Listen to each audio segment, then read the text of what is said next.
Hello friends, welcome my YouTube channel. मैं हूं मोहम्मद लतीफ़ advocate. दोस्तों, आज आपको धारा 132 बीएनएस भारतीय न्याय संहिता के बारे में जानकारी देने जा रहा हूं। धारा 132 के अनुसार सरकारी कर्मचारी या सरकारी अधिकारी को जब वो अपनी ड्यूटी, सरकारी ड्यूटी यानी मतलब सरकारी काम काज कर रहा हो, अपने कर्तव्यों का पालन कर रहा हो, उस समय उस पर हमला करना या उससे गलत व्यवहार करना या मारपीट करना या उसके काम करने को तरीक़े को रोकना, उसको काम न करने देना, कर्तव्यों का पालन न करने देने से रोकना धारा 132 बीएनएस का अपराध है। अगर किसी व्यक्ति का इरादा किसी लोक सेवक का मतलब सरकारी कर्मचारी, सरकारी अधिकारी कोई भी हो सकता है, सरकारी काम करने से रोकना, भयभीत करना धारा 132 बीएनएस का अपराध माना जाएगा। ये धारा 132 सरकारी कर्मचारियों और अधिकारियों को उनके सरकारी काम करते समय किसी भी तरह से उनको हिंसा व मारपीट से बचाने के लिए बनाई गई है। ये धारा उनको ऐसी आज़ादी देती है कि वो अपना काम बिल्कुल ही स्वतंत्र रूप से आज़ादी से करें। उनके काम में कोई भी दखल अगर देता है तो उस व्यक्ति पर धारा 132 बीएनएस का मुकदमा दर्ज किया जाएगा। अब जैसे कैसे दखल देता है, आपको उदाहरण बताएं। एक एग्ज़ाम्पल आपको बता रहे हैं। जैसे मान लिया कोई एक व्यक्ति है जिसका नाम रामलाल है, उसने अपनी गाड़ी गलत जगह पार्क कर दी। वहाँ पर ट्रैफिक का अधिकारी यानी यातायात पुलिस अधिकारी ने आकर चेक किया और उससे गाड़ी हटाने के लिए कहा, लेकिन उसने गाड़ी नहीं हटाई, बल्कि क्या करा, उससे लड़ने लगा, उससे अभद्र व्यवहार करने लगा।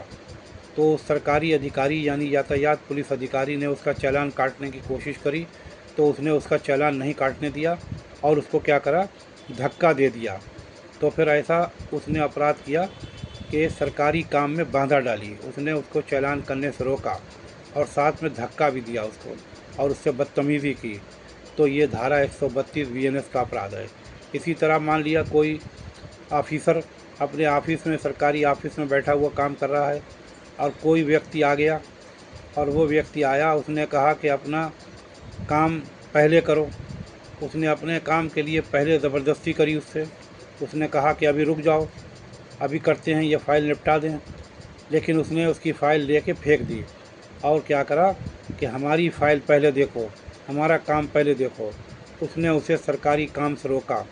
तो ये भी धारा 132 बीएनएस का अपराध है।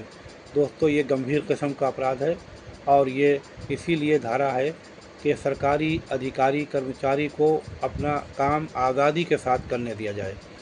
अब आपको इसमें सज़ा बता दें दोस्तों, इसमें 2 साल तक की कारावास यानी जेल की सज़ा है और इसमें फ़ाइन भी है। और साथ ही साथ ये संज्ञेय अपराध है। संज्ञेय अपराध वो अपराध होते हैं जिसमें एफआईआर दर्ज होते ही पुलिस को ये अधिकार मिल जाता है कि वो उस व्यक्ति को गिरफ़्तार कर लें। और ये बेलेबल ऑफेंस नहीं है, ये नॉन बेलेबल ऑफेंस है, यानी गैर ज़मानती अपराध है ये। अब जो व्यक्ति गिरफ़्तार होगा इस धारा में 132 बीएनएस में, उसको ज़मानत एकदम से मिल जाए ऐसा अधिकार नहीं प्राप्त है। ज़मानत अदालत के ऊपर है। अदालत उनके तर्कों से, उनके अधिवक्ता के तर्कों से संतुष्ट हो जाती है तो ज़मानत दे भी सकती है, वरना ज़मानत उनको नहीं मिलेगी, उनकी ज़मानत खारिज हो जाएगी। मतलब ये गैर ज़मानती अपराध है। ज़मानती अपराध में आदमी को ज़मानत उसका अधिकार से मिल जाती है, एज ए राइट मिल जाती है, लेकिन इसमें ऐसा कुछ नहीं है। और पुलिस को भी छूट है कि ऐसे मुलजिम को तुरंत गिरफ़्तार कर ले बिना किसी अदालत की अनुमति के। इसमें अदालत की अनुमति या अदालत की परमिशन की ज़रूरत नहीं है। पुलिस के पास पावर होती है कि 132 बीएनएस के अपराध में पुलिस उस व्यक्ति को, उस मुलजिम को जिसके ख़िलाफ़ एफआईआर दर्ज हुई है, तुरंत गिरफ़्तार कर ले। ये ट्राइबल बाई मजिस्ट्रेट है। किसी भी न्यायिक मजिस्ट्रेट प्रथम श्रेणी के न्यायालय में इसका मुकदमा चलाया जाएगा। और जैसा कि मैंने आपको सज़ा बताई कि अगर दोष सिद्ध हुआ अदालत में तो 2 साल तक की सज़ा और 10,000 रुपये तक जुर्माना या इससे कमती बढ़ती भी हो सकता है। और अदालत गंभीरता देखती है कि किस तरह का गंभीर अपराध इसने किया है इस मुलजिम ने, और उससे जो संतुष्ट हो जाती है उसी हिसाब से सज़ा देती है।